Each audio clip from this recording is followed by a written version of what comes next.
اعوذ باللہ من الشیطان الرجیم بسم اللہ الرحمن الرحیم الحمد للہ وحدہ والصلاة والسلام علی من لا نبی بعدہ وعلی کل من صحبہ وتبعہ بإحسان بعدہ اللہم صلی علی سیدنا و مولانا محمد وعلی آلہ واصحابہ وبارک وسلم۔ محترم ناظرین و سامعین، ڈیئر ویورز اینڈ لسنرز، السلام علیکم ورحمۃ اللہ وبرکاتہ۔ پروگرام قرآن سنیے اور سنائیے کے ساتھ آپ کا میزبان محمد سہیل رضا امجدی آپ کی خدمت میں حاضر ہے۔ ناظرین و سامعین، آپ جانتے ہیں کہ ہم پروگرام کا آغاز قرآن و حدیث کی بات سے کیا کرتے ہیں، اور آج ہم بات کر رہے ہیں خاص طور پر ناظرین قرآن کریم کے حوالے سے ہی، اور قرآن کریم کے حوالے سے بات تو کر رہے ہیں لیکن اس میں جو احکامات ہیں ناظرین وہ ہمارے معاشرے کے اعتبار سے ہیں، اور ہمیں اپنے آپ کو کس طریقے سے درست کرنا ہے ذرا یہ دیکھ لیجئے۔ سورہ ماعون ہے، یہ مکی صورت ہے اور اس میں 7 آیات ہیں، ایک رکوع پر مشتمل ہے۔ فرمایا اَرَأَيْتَ الَّذِي يُكَذِّبُ بِالدِّينِ، بھلا دیکھو تو جو دین کو جھٹلاتا ہے۔ ناظرین، یہ جو یعنی سورہ کریمہ ہے، اس میں یہ بھی ہے کہ یہ نصف مکہ مکرمہ میں نازل ہوئی، عاص بن وائل کے بارے میں، اور نصف مدینہ طیبہ میں عبداللہ بن ابی سلول منافق کے حق میں یہ نازل ہوئی ہے۔ اور یہاں پر جو فرمایا کہ دین کو جھٹلاتا ہے، اس سے مراد حساب و جزا کا انکار کرتا ہے باوجود دلائل واضح ہونے کے۔ ناظرین، وہ اس کے باوجود انکار کرتا ہے۔ اور یہ بھی کہا گیا کہ عاص بن وائل سہمی یا یہ ولید بن مغیرہ کے حق میں نازل ہوئی۔ ناظرین و سامعین، دین کو جھٹلانا ایک تو یہ ہوتا ہے جزا اور سزا کو، مرنے کے بعد دوبارہ اٹھنے کو، اللہ تعالیٰ اس کے رسول علیہ السلام کے احکامات کو، ایک تو یہ ہوتا ہے کہ ظاہری طور پر جھٹلا دیتا ہے، اور ایک جھٹلانا یہ ہوتا ہے کہ ظاہری طور پر کلمہ گو ہوتا ہے اور بڑا دین کرتا ہے، بڑا مسلمان کرتا ہے اپنے آپ کو، لیکن اندر سے وہ گویا کہ احکامات کو جھٹلا رہا ہوتا ہے۔ نہ نماز کا پابند، نہ روزے کا پابند، نہ زکوٰۃ کا پابند، نہ حج کیا، کہتا ہے بس ٹھیک ہے، صحیح ہے، دیکھا جائے گا۔ نہ حقوق اللہ کی تعمیل، نہ حقوق العباد کی فکر، یہ تمام چیزیں ناظرین اس میں موجود ہوتی ہیں۔ جیسا کہ آج کل بھی آپ دیکھ لیں، بھئی نماز کیوں نہیں پڑھتے؟ ایسے ہی نہیں پڑھتا، یار کون نماز پڑھے، بخشے جائیں گے، دیکھا جائے گا۔ یار تمہارے معاملات لوگوں کے ساتھ درست نہیں ہیں، تم جھوٹ کہتے ہو، غیبتیں کرتے ہو، رشوت کا لین دین کرتے ہو، سود کا لین دین کرتے ہو، ظلم و زیادتی کی تم نے انتہا کر دی، ارے دیکھا جائے گا بعد میں، کل کی کل دیکھی جائے گی۔ تو یہ اس کے لیے فرمایا جا رہا ہے، اس کے لیے بھی کہ جو دین کو جھٹلاتا ہے۔ فَذَلِكَ الَّذِي يَدُعُّ الْيَتِيمَ، اور یتیم کو دھکے دیتا ہے۔ ناظرین، اس سے مراد یہی لوگ ہیں کہ یتیم جب آ جائے تو اس پر شدت و سختی کرتا ہے اور اس کا حق نہیں دیتا۔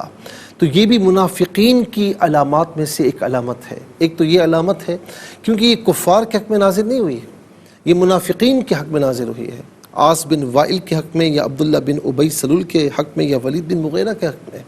تو آپ دیکھیں کہ منافق کہتے اسے ہیں جو زبان سے کلمہ گو ہوتا ہے لیکن اندر سے جھٹلاتا ہے، اندر سے نہیں مانتا۔ تو دوسرا کیا فرمایا کہ جو یتیم کو دھکے دیتا ہے۔ تو کیا آج ہم یتیموں کے ساتھ اچھا سلوک کرتے ہیں؟ کسی یتیم کے سر پر ہاتھ رکھنے کی کوشش کرتے ہیں؟ ہاتھ رکھنے سے مراد اس سے محبت کا اظہار کرتے ہیں، اس کی جو ہے وہ ناظرین کچھ خبرگیری کرتے ہیں، اس کی پرورش کا انتظام اپنے اوپر لیتے ہیں۔ میں ان سے کہہ رہا ہوں کہ جن کے پاس گنجائش ہے۔ حضور نبی کریم صلی اللہ تعالیٰ علیہ وسلم نے فرمایا کہ بہترین گھر وہ ہے کہ جس گھر میں یتیم ہو اور اس کے ساتھ اچھا سلوک روا رکھا جائے، اور بدترین گھر وہ ہے کہ جس میں یتیم ہو اور اس کے ساتھ برا سلوک روا رکھا جائے۔ فرمایا کہ جو محبت کے ساتھ یتیم کے سر پر ہاتھ رکھتا ہے، اللہ تبارک و تعالیٰ اس کے یتیم کے سر پر جتنے بال ہوتے ہیں ان بالوں کی تعداد کے برابر ہاتھ رکھنے والے کے گناہوں کی بخشش فرماتا ہے۔ ذرا اس پر بھی ناظرین اکرام غور کیجیے گا۔ یتیم اسے کہتے ہیں جو نابالغ ہو اور باپ کا سایہ سر سے اٹھ جائے۔ ولا یحض علی طعام المسکین، اور نہ خود مسکینوں کو کھانا کھلاتے ہیں اور نہ کھانا کھلانے کی رغبت دیتے ہیں، نہ خود دیتا ہے نہ دوسروں سے دلاتا ہے، انتہا درجے کا بخیل ہے۔ یتیموں مساکین کو کھانا کھلانا، حضور نبی کریم علیہ السلام نے فرمایا کہ اسلام کی بہترین باتوں میں سے ایک بات یہ کہ اطعموا الطعام وافشوا السلام، کہ کھانا کھلاؤ اور سلام کو عام کرو۔ ہم بڑی بڑی دین کی باتیں کرتے ہیں لیکن یہاں پر غریبوں کو کھانا کھلانا بھول جاتے ہیں۔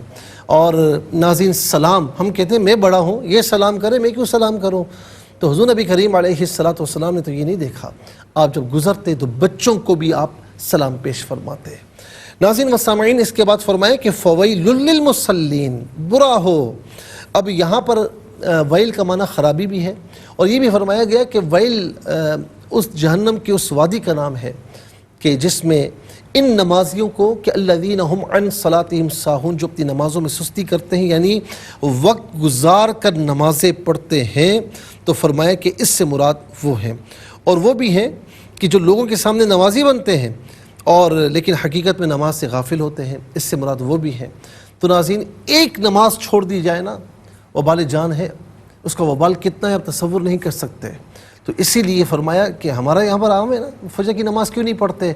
ارے بھائی جب اٹھتا ہوں 8 بجے پڑھ لیتا ہوں، تو 8 بجے کون سا فجر کا وقت ہوتا ہے؟ یہ ایک علیحدہ بات ہے کہ آپ پابند ہیں، کسی وجہ سے نہیں اٹھ پائے تو اٹھ کر آپ نے قضا کر لی، یہ ایک مختلف بات ہے کہ آپ نے توبہ بھی کی، قضا بھی کر لی، لیکن آپ نے وتیرہ بنا لیا کہ میں اٹھتا نہیں ہوں، صبح 8 بجے اٹھتا ہوں، 9 بجے اٹھتا ہوں، جب آنکھ کھلتی ہے اٹھ کر وضو کر کے نماز پڑھ لیتا ہوں، ظہر کی نماز کیوں نہیں پڑھی؟ عصر کے ساتھ ملا کے پڑھ لوں گا۔ ان الصلاۃ کانت علی المؤمنین کتابا موقوتا، کہ بے شک نماز اپنے اوقات میں ایمان والوں پر فرض ہے۔ الذین هم یراؤون، کہ وہ لوگ جو دکھاوا کرتے ہیں، ان کا ہر کام دکھاوے کے لیے ہوتا ہے، نیکیاں دکھاوے کے لیے ہوتی ہیں، تو اس کا اجر اللہ کے نزدیک انہیں نہیں ملے گا۔ ان سے کہا جائے گا کہ جن کے لیے تم نے اعمال کیے جاؤ ان سے اجر لو، ہم تمہیں اجر عطا نہیں فرمائیں گے۔ اور آخری ان کا جو عمل ہے، ان کی خرابی بتائی کہ وَيَمْنَعُونَ الْمَاعُونَ، کہ معمولی برتنے کی چیزیں بھی کسی کو نہیں دیتے۔ ناظرین و سامعین، علماء فرماتے ہیں کہ مستحب یہ ہے کہ آدمی اپنے گھر میں ایسی چیزیں اپنی حاجت سے زیادہ رکھے جن کی ہمسایوں کو حاجت ہوتی ہے، اور انہیں استعمال کے لیے دے دیا کرے۔ ماچس ہے یا کوئی تیل وغیرہ ہے، گھی وغیرہ ہے، چاول ہے، چینی ہے، نمک ہے، سوئی ہے، یہ چھوٹی چھوٹی چیزیں زیادہ کر رکھ لیا کرو کہ پڑوسی کو ضرورت ہو تو آپ اسے کھلے دل کے ساتھ دیں۔ اللہ تبارک و تعالی ہم سب کو عمل کی توفیق نصیب فرمائے۔ اور اس سورہ میں جو خرابیاں ہیں، جو خرابیاں منافقین کی بیان کی گئی ہیں، اللہ رب العالمین ہمیں ان سے محفوظ و معمون فرمائے۔